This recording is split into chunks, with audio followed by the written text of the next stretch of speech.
presented by Maithili Gaurav. Ganpati Recording Studio, Bhawanipur.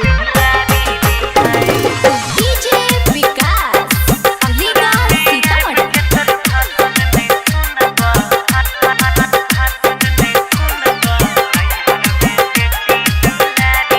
Singing by Gaurav Thakur.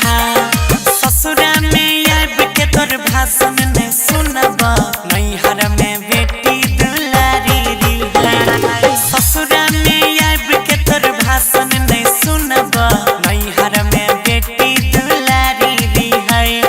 हमरा से घरवा के काम नहीं होइता पहिले तो हम सुकुआरी री है। अपने घरे रही सबके चाहिए थी बेटी हम पापा के प्यारी दी है। ससुरा में आब के तोर भाषण नहीं सुनबा नैहर में बेटी दुलारी दी है। Mixed by Guddu Gudes.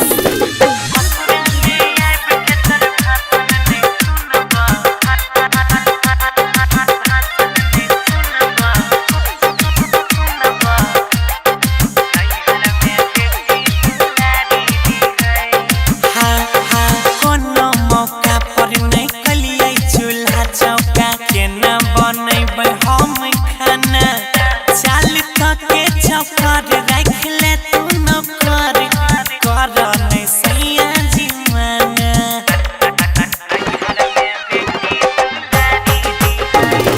कोनो मौका पर नहीं कलियै चूल्हा चौका के न बनैबै हम खाना।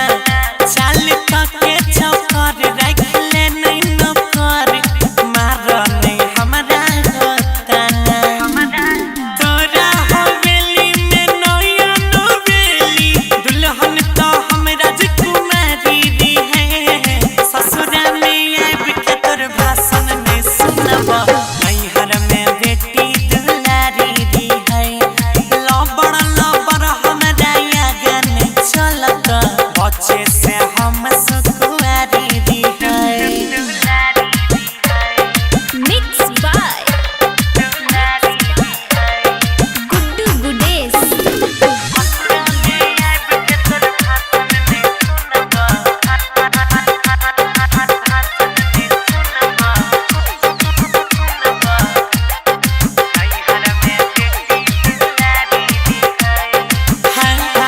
इतना खटैला दिन भर जे जतैला दुखै छै देह पोरे पोरे हो। कुछ नहीं कहै छिया चुपे हम रहै छिया बुझ नहीं तू कमजोर हो।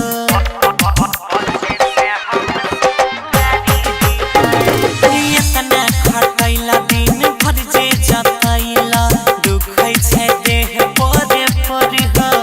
कुछ नहीं कहै छिया चुपे हम रहै छिया बुझ नहीं तू कमजोर हो। मल्लिक राकेश गौरव कुंदन सुना तू हमर परिवार संस्कारी दी है।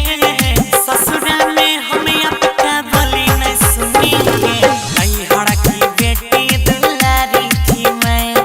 ससुरा में तोहार बक बक नहीं सुनबा नैहर की बेटी दुलारी थी मैं। बुझ गेला बात के कानून नहीं चलाबो। Ganpati Recording Studio, Bhawanipur.